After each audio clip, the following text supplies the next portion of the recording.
En 2007, une femme disparaît soudainement de son logement et les circonstances laissent penser qu'il ne s'agit pas d'une disparition volontaire.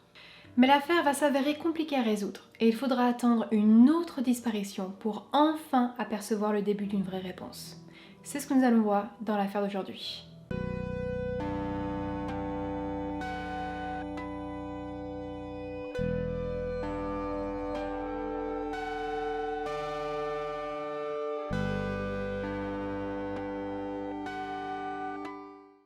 Deborah Gail Moody, appelée Gail par les gens, est une femme de 42 ans qui vit à Lidowishi, une petite ville située en Géorgie. Gail vit seule dans un mobil-home qu'elle a récemment acheté suite à sa séparation avec son ex-compagnon avec qui elle a entrepris une procédure de divorce. Elle a aussi un fils de 23 ans, Christian, qui est en Floride pour finir ses études à l'université. Mais Gail est heureuse comme ça, elle vit dans une zone assez rurale, proche de la nature et surtout des chevaux qu'elle adore. Elle a grandi dans une ferme en Géorgie et a toujours eu ce lien particulier avec ses animaux. Elle est décrite par ses proches comme quelqu'un de très gentil, qui aide les gens et avec une personnalité extravertie, mais qui sait se montrer dur si on abuse de sa gentillesse. Le 4 décembre 2007, Gail se rend au travail, elle bosse pour une compagnie de construction située sur une base militaire. En s'y rendant, elle appelle sa mère, Mélanie, comme elle le fait pratiquement chaque jour. Les deux femmes sont très proches et ne passent pas plus de 2 jours sans se donner de nouvelles. Elle arrive sur son lieu de travail et sa mère lui demande de la rappeler le soir lorsqu'elle sera rentrée chez elle. Mais Mélanie ne recevra jamais cet appel. La mère de Gail patiente quelques jours. Elle se questionne, elle commence à s'inquiéter de ce manque de communication très inhabituel de la part de sa fille. S'inquiétant de plus en plus et sans parvenir à la joindre, Mélanie se rend à son domicile directement. Sur place, elle remarque que la voiture de Gail est présente, garée dans l'allée, mais personne ne lui ouvre lorsqu'elle frappe à la porte. Le logement est silencieux, il semble désert. Le 10 décembre, soit 6 jours depuis la dernière fois que Gail s'est manifestée, sa famille décide de contacter le département du shérif afin de signaler sa disparition. Il ne s'agit pour le moment que d'une disparition, mais l'affaire est rapidement prise au sérieux par le shérif qui n'hésite pas à contacter le GBI, qui est le département d'enquête de Géorgie, pour qu'il examine également le dossier. Le premier réflexe des policiers est bien sûr de se rendre au domicile de cette femme portée disparue, et tout comme Mélanie, ils constatent la présence de la voiture de Gail et ils pénètrent cette fois dans le logement pour l'inspecter. Comme ils le pensaient, celui-ci est vide et encore plus préoccupant, même si aucun signe de lutte n'est visible, il y a le sac de Gail qui est à l'intérieur. Alors, en apprenant ça, la famille de Gail pense immédiatement que quelque chose s'est produit, que leur proche s'est fait kidnapper, qu'elle n'est pas partie volontairement. D'autant plus qu'elle est proche de sa famille et qu'elle ne partirait pas sans même téléphoner à son fils. Pourtant, Gail n'a pas d'ennemis à leur connaissance, c'est une femme appréciée par ses pairs. Les autorités décident de se concentrer sur la journée du 4 décembre et de refaire le cours des événements. Pour ça, ils interrogent le patron de Gail et celui-ci leur indique qu'elle est venue travailler et que son comportement était comme d'habitude. Il n'a rien constaté qui sortait de l'ordinaire. La seule chose un peu moins habituelle est le fait qu'elle ait accompagné son collègue Gérald Bencham chez lui après le travail. Il faut donc interroger Gérald qui est peut-être la dernière personne à l'avoir vue. Malheureusement, celui-ci ne répond à aucun des coups de téléphone de la police et il a été renvoyé quelques jours auparavant. Il est donc difficile de l'interroger. Sachant que son témoignage peut être crucial, les policiers demandent au patron de trouver une excuse pour le faire venir au bureau, ce qu'il accepte. Gérard arrive et il est intercepté par les policiers qui commencent à l'interroger. Alors concernant son manque de communication, il y a une raison. Il ne fuyait pas la police, mais il a tout simplement perdu son portable. Finalement, il répond sans aucun problème aux questions des policiers. Il confirme qu'effectivement Gail l'a ramené à son domicile, mais c'est tout. Lui, dans la soirée, s'est rendu chez son frère avec des amis et il ne l'a pas revu depuis. L'alibi de Gérald est confirmé par ses proches, mais même sans ça, une nouvelle information l'aurait communiquée et elle met l'homme hors de tout soupçon. Cette information vient de Lynn, une amie de Gail. Celle-ci indique aux policiers qu'elle l'a accompagnée faire des achats et à les ramener chez elle. Elle est ensuite repartie à son domicile et a laissé Gail chez elle vers 17h30-18h. Cela signifie donc qu'elle était encore dans son mobil-home, seule à cette heure-là.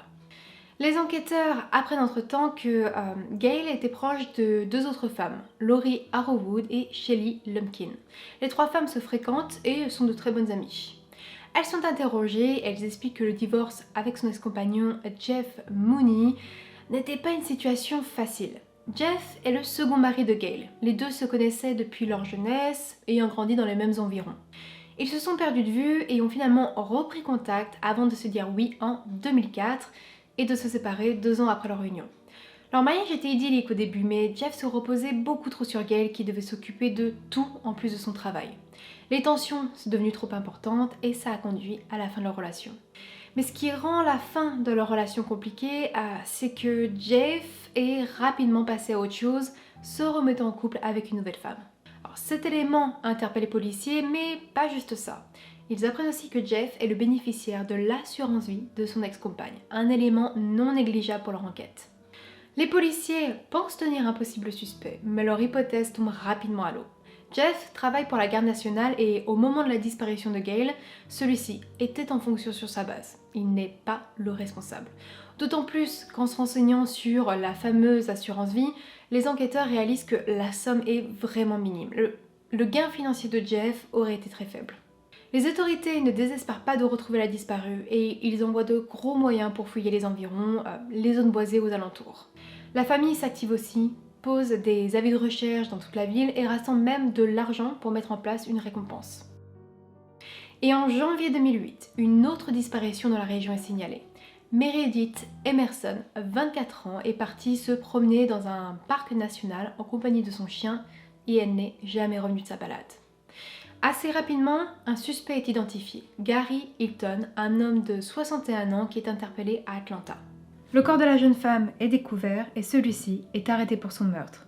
Il s'avère que Meredith n'était pas sa première victime, car Gary est un tueur en série, connu désormais sous le nom de National Forest Serial Killer, car il s'attaquait à différents campeurs et randonneurs des parcs nationaux.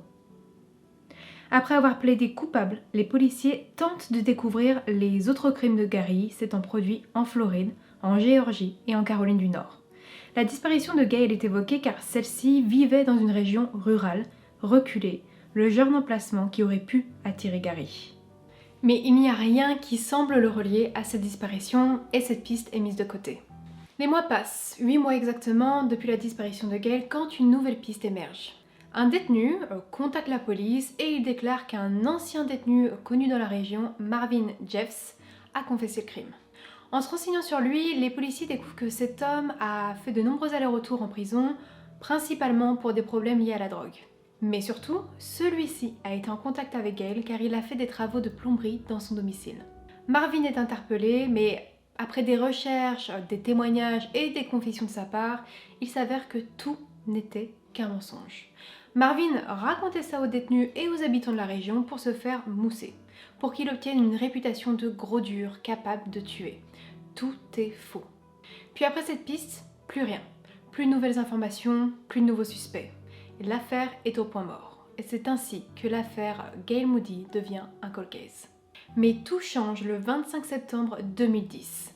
Une femme de 42 ans, épouse de militaire vivant dans le même comté, disparaît à son tour. C'est sa fille qui a signalé sa disparition lorsqu'en rentrant au domicile à 18h30, elle découvre la voiture de sa mère dans l'allée, mais sa mère absente. Le mari, Nathan, qui est déployé au Moyen-Orient, est informé et rapatrié immédiatement pour venir en aide aux autorités et soutenir leur deux filles. Ce qui surprend tout le monde, c'est la ressemblance de cette disparition avec celle de Gail. 2 femmes, du même comté, du même âge et avec des similarités physiques. Mais il y a une coïncidence encore plus grande. Je ne vous ai pas encore donné le nom de cette femme. Elle s'appelle Lori Arrowwood. Et si vous avez retenu tous les noms évoqués dans cette affaire, il ne vous est pas inconnu. Souvenez-vous, je vous ai parlé de 2 femmes proches de Gail, Shelly Lumpkin et Lori Arrowwood. Peut-on toujours croire à une coïncidence lorsqu'on réalise que ces 2 amies se sont toutes volatilisées de leur domicile? Les policiers se mettent à la recherche de Lori, fouillent les environs et interrogent les proches de celle-ci. 3 jours après le début des recherches, il est temps d'interroger l'amie commune de ces 2 femmes, Shelly. Elle et son mari Kenneth, un agent de correction, sont présents au domicile, mais assez rapidement, la personne qui retient l'attention des policiers, c'est ce mari, qui semble soudainement très nerveux en les voyant. Kenneth connaît effectivement Lori et justement, le jour de sa disparition, il était à son domicile pour effectuer des travaux de réparation. Là, les soupçons des policiers se font plus présents et ils décident de le ramener au poste de police pour l'interroger seul. Kenneth craque rapidement face aux enquêteurs et il raconte les événements. Il est allé faire des travaux chez Laurie, puis les deux sont allés faire un tour dans sa camionnette quand une dispute a éclaté. Laurie l'accusait de l'avoir violée et elle menaçait de tout raconter à sa femme, Shelly. Il s'est énervé contre elle, ne comprenant pas pourquoi elle disait ça, et il a décidé de l'attraper et de la faire sortir du véhicule. Il l'a laissée sur le bord de la route, dans les bois, et il est rentré chez lui. Après un certain temps de discussion, Kenneth accepte de conduire les enquêteurs à l'endroit où il l'a laissée. Lorsque les policiers arrivent à l'emplacement, ils découvrent le corps sans vie de Laurie et ils comprennent que Kenneth n'a pas juste abandonné la femme sur le bord de la route, il lui a ôté la vie. Sachant que les autorités ont découvert le corps, Kenneth admet l'avoir tué. Il admet qu'en la sortant de la voiture, il l'a également étranglée. Ayant eu les aveux de cet homme pour le crime de Laurie, les policiers veulent maintenant lui poser des questions au sujet de Gail. Automatiquement, sans même réfléchir, Kenneth répond qu'il était en congé maladie chez lui le jour de la disparition, le 4 décembre. Cet élément surprend les policiers. Comment sait-il quel jour exact elle n'a plus donné de signe de vie puisque officiellement, les recherches ont commencé le 10. Sans aveu de sa part et en attendant d'obtenir plus d'éléments, Kenneth est accusé du meurtre de Laurie Harwood. La communauté est choquée par cette arrestation. Les familles le connaissaient, il était même présent avec les proches de Laurie pour les soutenir et aider aux recherches. Ils sont abasourdis. Mais concernant Gail, Kenneth maintient son innocence. Il admet seulement qu'il vivait proche de chez elle et qu'ils étaient amis et montaient à cheval ensemble. Les policiers décident de ratisser la zone où a été découvert le corps de Laurie dans l'espoir de peut-être retrouver une trace de Gail, mais en vain. Le 19 août 2013, Kenneth plaide coupable du meurtre de Laurie dans le but d'échapper à la peine de mort. Cela frustre beaucoup la famille de la victime qui estime qu'il devait la recevoir face au manque de remords dont il a fait preuve. Kenneth est finalement condamné à la prison à perpétuité. Les années passent, des années d'attente et de douleur pour les proches de Gail, des années où les autorités tentent de faire parler Kenneth sans résultat. Et en mai 2019, les policiers prennent une décision radicale. Ils veulent absolument que la vérité soit faite. Alors, ils retournent voir Kenneth en prison avec en leur possession un accord possible. Si celui-ci accepte de parler de Gail, rien ne sera utilisé contre lui. En gros, on lui offre l'immunité en échange de ses aveux. Kenneth signe, regarde les policiers dans les yeux et il leur dit « Ok, c'est moi qui l'ai fait ». Et s'ensuit alors le récit de ses confessions. Le 4 décembre 2007, il se rend chez Gail sous prétexte qu'il a besoin de son aide pour trouver le cadeau de Noël de sa femme. Gail le fait entrer et soudainement, Kenneth l'attaque et il tente de l'agresser sexuellement mais il n'y parvient pas physiquement. Frustré et énervé, il l'enlève de force, la conduit jusqu'à son véhicule et l'enferme dans le coffre. Il conduit jusqu'au domicile de ses parents, sachant qu'ils sont absents et il conduit Gail à l'intérieur. Il tente encore de la violer mais il n'y arrive pas. Et la frustration et la colère le submergent. Alors, Kenneth étrangle sa victime jusqu'à ce qu'elle perde la vie. Il déplace son corps et le conduit jusqu'à une forêt où il l'enterre avant de rentrer chez lui. Après ses aveux, il donne l'emplacement aux policiers, mais malgré des recherches poussées, ils ne parviennent pas à retrouver le corps de Gail. Malheureusement, comme je vous l'ai dit précédemment, Kenneth a obtenu une immunité et de ce fait, il ne peut pas être condamné pour ce meurtre. Il y a au moins le soulagement de la famille de Gail qui savait depuis tout ce temps que Kenneth pouvait être le responsable. Et comme sa mère, Mélanie, l'indique, à présent, ils savent qu'ils peuvent arrêter de la chercher, qu'elle est dans un meilleur endroit. Il y a bien sûr toujours l'espoir de retrouver son corps et de lui offrir un enterrement convenable, ce à quoi la police ne veut pas renoncer. Elle reste déterminée à le retrouver et ne ferme pas l'affaire tant que cela n'est pas fait. Kenneth a volé la vie de 2 femmes censées être ses amies, qui ne se doutaient pas qu'en lui se cachait un prédateur sexuel et un tueur. Parce qu'il n'y a que lui et ses désirs qui lui importaient, il n'a pas hésité à arracher la vie d'une mère, d'une fille, d'un autre être humain. On peut aussi penser à Shelly, sa femme, qui, d'après l'enquête, n'avait aucune connaissance des faits. Celle-ci vivait aux côtés de l'homme qui s'en était pris à ses 2 amis proches et qui pleurait leur perte à ses côtés.